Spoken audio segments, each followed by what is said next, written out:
morning to everyone. Myself Tanvi Gilotra, SST teacher of Yojana Vihar branch.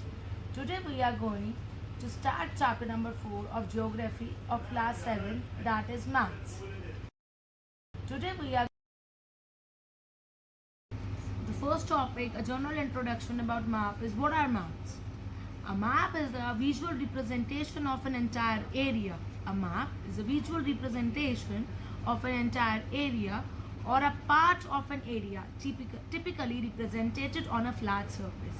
You all have must been heard about what are globes. Globes also represent the area, but map the areas, the representation done on a flat surface is called map. The next thing is map represents various things. Now, what things map represents? The map represents various things. One is political boundary, another is physical features, third is population, and fourth is topography. So you must be recognizing in mind that what is the meaning of political boundary? Separating two areas. A boundary line divided between two areas is called the political boundaries. Suppose one river is flowing from Nepal and another is flowing from another state. So it is the dividation, a line between them is called the political boundary. Another is physical features. What are the physical features? Which we can touch and see. The thing which we can, the areas or the land which we can see and touch. They are the physical features. Population. Map also depicts the population. What the number of population a particular state or a country accepts. Fourth is topography. What is topography? Physical features and the natural things comprises of topography. Visual representation. So the next topic is aims and objective. So the meaning of aim and objective. Why we are studying this chapter? What is the agenda of studying this chapter? Importance, objectives. So about maths. Aims and objectives depicts to know about maths. Political and physical, about atlas, scale, sign and direction. What are the directions? What is scale? What are signs? About political and physical maths we will study in this chapter. To know about different components of math. Okay, what are the components of math we will study in this chapter.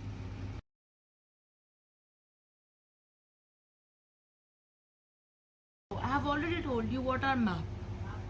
You can say a drawing on a flat surface. So, a map is a representation or a drawing on the earth surface or a part of its drawing on a flat surface according to scale. All the drawings, all the things which is meant on the map, it depends upon the scale. Basically it is according to scale. So have you ever heard about globe? You all have must be seen globe. So, but globe is a spherical rounded model of the earth. Globe is a model of the earth, but map is a graphical representation of an area, land or sea depicting physical features. Map represent physical features, but globe is a model of the earth. Map is drawn as straight lines and globe is drawn as circles and semicircle because globe's shape is round. So the whole or a part of earth is represented. On globe, whole earth is represented. If we want to see only the map of India, it is available. But on globe, everything is available which is represented on the earth.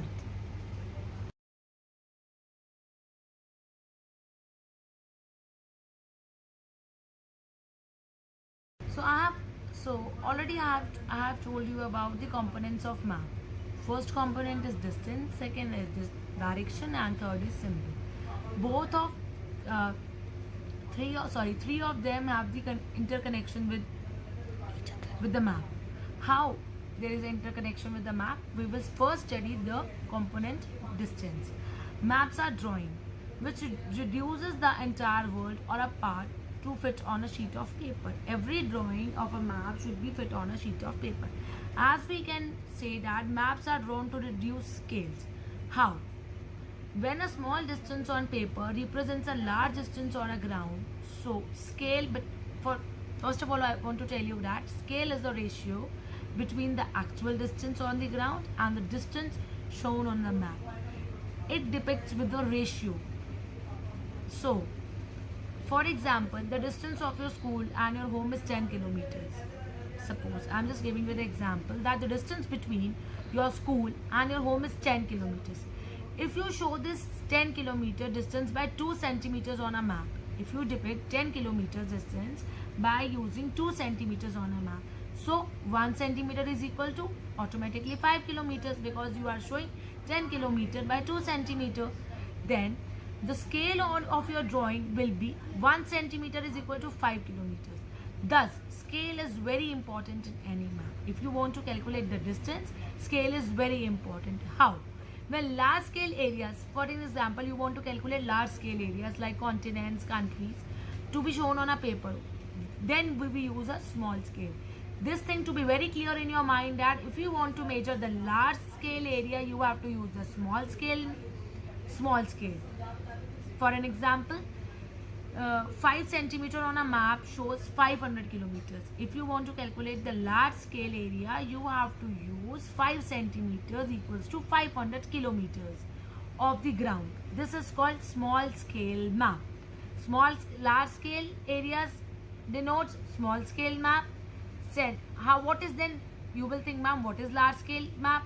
So when a small area like villages or town is to be shown on a paper, if you want to show the area of villages or a town on a paper, then we use a large scale. Why do we use a large scale? Because that is 5 centimeters on a map shows 500 meters. In that concept, 5 centimeters is equal to 500 meters only on the ground. It is called large scale map. So it is very much clear that the small areas denotes with the large scale map and the large areas denotes with the small scale map. But the most important point is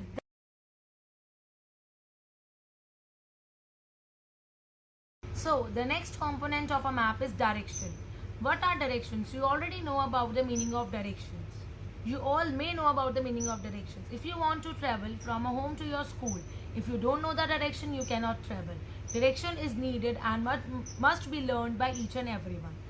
There are 4 major directions: north, south, east and west. So they are the 4 major directions. They are also called the cardinal points. And there are 4 major directions also: south, northeast, southeast, northwest and southwest. So total 8 major cardinal points are there. And now the third component of a map is symbol. You all may know about the meaning of symbol also. The word depicts the meaning symbol, a logo of a particular thing. For an example, I draw a map and on that the name of a mountain has been written. Likewise, Himalaya.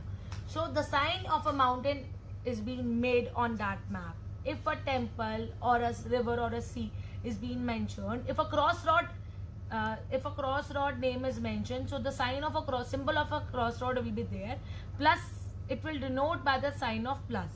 And if a name of a river is being mentioned, it is denoted by the symbol of a river.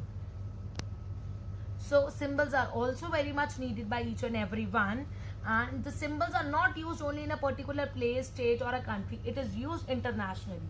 So the symbols which are used internationally are called the conventional symbols.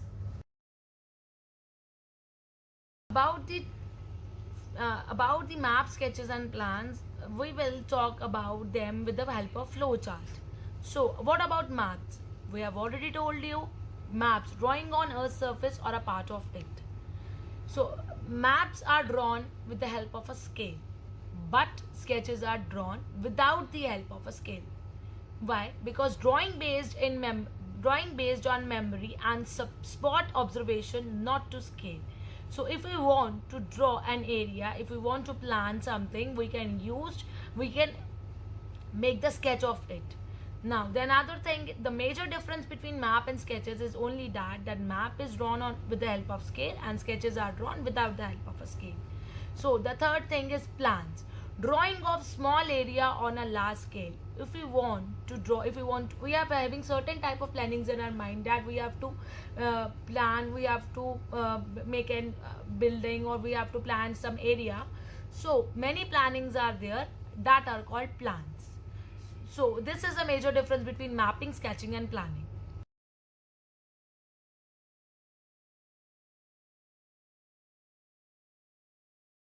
There are three types of maps. In this topic, we will understand about the meaning and the types of maps. The first type of map is physical map, political map and thematic maps. So what are physical maps? Which tells us about the physical features of our country. That is about the mountain, lakes, rivers. Basically, it depicts all the vegetation, includes in the physical maps. And what about the political maps? It includes the area, city, states, country. All shows geographical division and boundary of a place.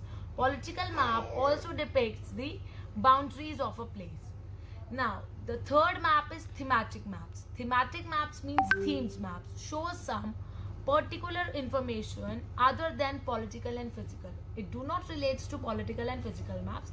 It shows the themes. If we have a private planning in our mind regarding some area, some land, wildlife, you can say for some wildlife, we have to decide some themes.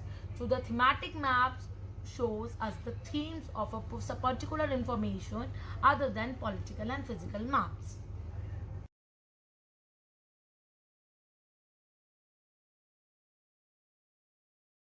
Explanation of the chapter map. I hope you all may understand about the concept of map, their components, their types. So now it's the turn of definitions. These are the important definitions which you have to learn for your concept clearance. First is map, second one is scale, third one is symbols, fourth one is sketch and fifth one is plan.